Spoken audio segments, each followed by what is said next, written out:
A lot to talk about. We want to bring in our political panel now. We have Democratic strategist Jonathan Harris and Wyoming Republican Secretary of State Chuck Gray. Gentlemen, good to see you both. Jonathan, why don't we start with you about the fallout and the debate continuing over the Jimmy Kimmel suspension. Accusations that media companies gave in to pressure from the administration over Kimmel's comments about Charlie Kirk. Do you believe that this was a case of government pressure, or was this simply an employer's decision?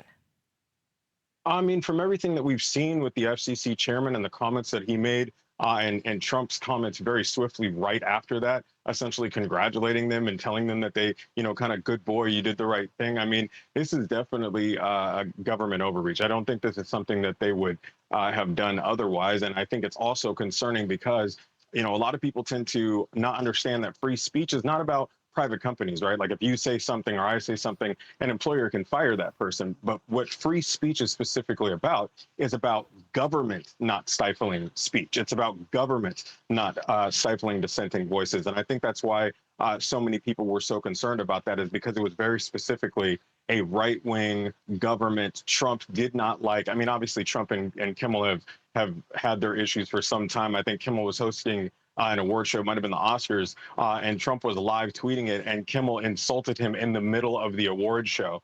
He said it was past his jail time. This was a few months ago. So they obviously have had some issues going back and forth. And so this is obviously something very personal to Trump. But because Trump is president of the United States and the chairman of the FCC's comments, it's clearly government. And that is specifically what our free speech is supposed to protect. Clearly Definitely government. overreach. Yeah. So, Chuck, what is your take here? Is this clearly government overreach?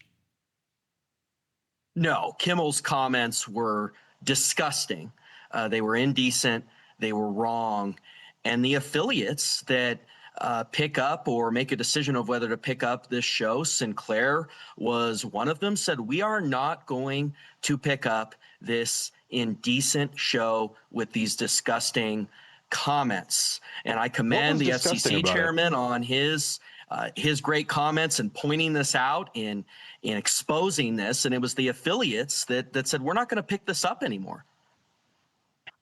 I mean, Sinclair is obviously a very right-wing. I mean, this is not like we're talking about PBS here. I mean, Sinclair is obviously a very right-wing broadcast. I've done plenty of shows with Sinclair. I can verify. But I think to say that look, if you don't like the comments, I mean, I think, I'm not very versed in Charlie Kirk's work, but I think one of the core tenets of the right's position on all of these issues, and even his, is that you don't suppress speech, is not to suppress speech. Legalized comedy was what I thought Elon Musk was saying and all that. And what you've seen is the right, when they've had the opportunity to show that they're not hypocrites, they go for cancel culture, stifling speech, shutting down shows they don't like.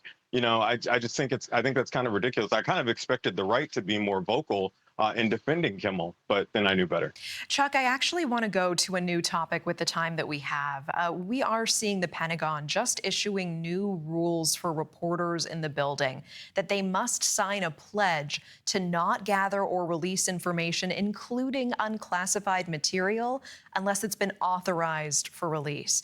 They could have their press credentials revoked here. Now, we're seeing some sharp criticism already from news organizations saying that this violates free press. How do you see this?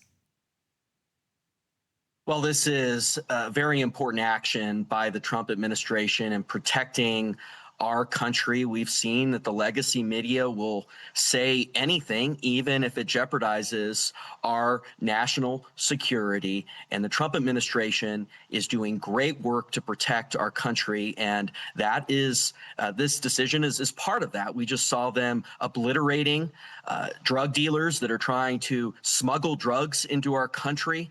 It is tremendous work the Trump administration is doing, and protecting our military secrets is a great action by this administration, very important. Jonathan, what is your take here? I mean, is this a national security issue, or is this a clear violation of the free press?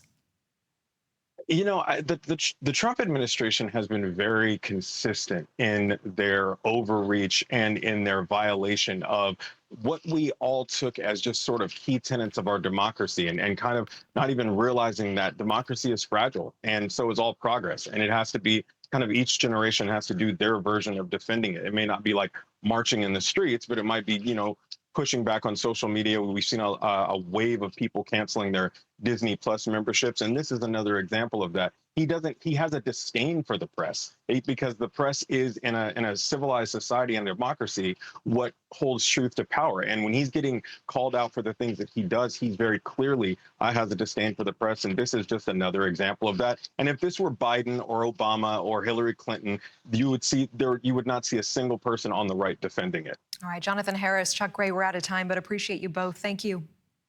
Sure thing. We are tracking the breaking news.